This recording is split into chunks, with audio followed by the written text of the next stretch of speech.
kita dapat mengambil kesimpulan bahwa dendam, amarah, rasa tidak bersahabat secara instan saat itu juga mempengaruhi fisik. Bukan saja fisik, tapi tingkat emosional kita. Dan ada banyak penelitian,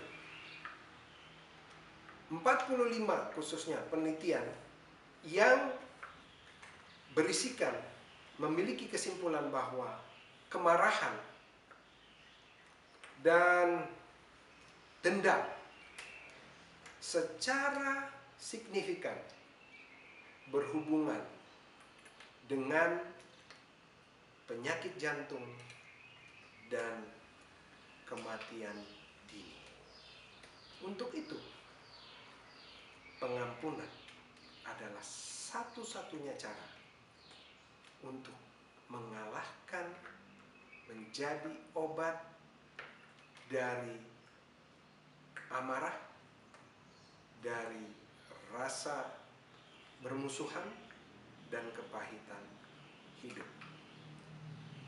Kita belajar dari cerita pengalaman hidup nyata dari Edith Eva Eger. Edith Eva Eger adalah seorang penulis. Kita dapat melakukan pencarian di research engine, nama Edith Eva Eger. Dia bersama saudaranya dan ibunya pada Perang Dunia Kedua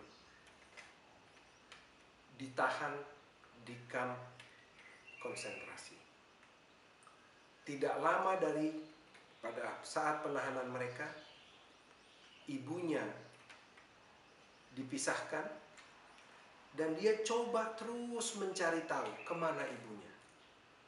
Kemudian sesama tahanan mengatakan, coba kau lihat cerobong asap itu. Waktu dia lihat cerobong asap itu, sesama tahanan itu katakan, itulah ibumu, di sana ibu. Sejak saat itu sampai akhir hayatnya, Edith tidak pernah bertemu lagi dengan ibunya. Selama di kamp konsentrasi, mereka dipaksa kerja dan diperlakukan bagaikan hewan. Mereka diberikan nomor secara tato. Namun karena Edith pada saat itu begitu kurus dan tentara Nazi berpikir bahwa dia tidak akan bisa bertahan, maka tentara itu katakan, saya tidak akan menghabiskan tinta ini untuk memberikan nomor padamu, sehingga dia tidak punya nomor. Kemudian mereka diperlakukan menjadi uji coba. Mereka dipaksa kerja dan bahkan orang-orang yang lemah akan diakhiri hidupnya saat itu juga di kamp Auschwitz.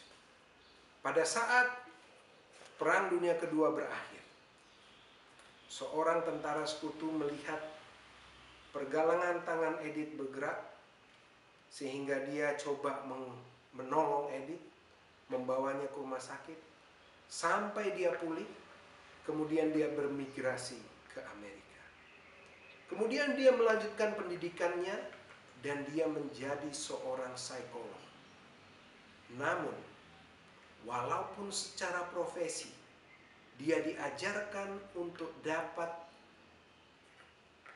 memahami perilaku, memahami isi pikir, memahami alur pikir, dia tidak pernah bisa sembuh.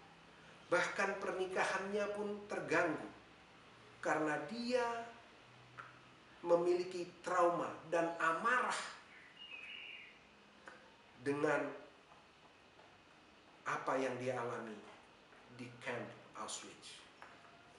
Sampai suatu saat 40 tahun kemudian, dia diminta untuk menjadi salah satu pembicara di kamp tersebut. Akhirnya mereka pergi ke kamp itu, dan sebelum berbicara, Edith berpikir melakukan internalisasi dan berdoa. Akhirnya dia memutuskan bahwa dia harus memaafkan. Dan pada saat itu juga dia merasakan kelegaan, kelepasan, dan kesehatan yang lebih baik. Dia mengatakan, mengapa saya harus sia-siakan berpuluh tahun hidup saya, membiarkan saya terpenjara dalam pemikiran masa lalu saya. Jadi kita meminjam kata-kata Edith, yaitu saya menolak untuk menjadi tahanan dari hal-hal masa lalu saya. Kemudian dia katakan bahwa saya memilih untuk tidak mau menjadi korban atau tahanan. Saya harus menjadi survivor. Saya harus keluar menjadi pemenang. Banyak anak-anak beberapa waktu lalu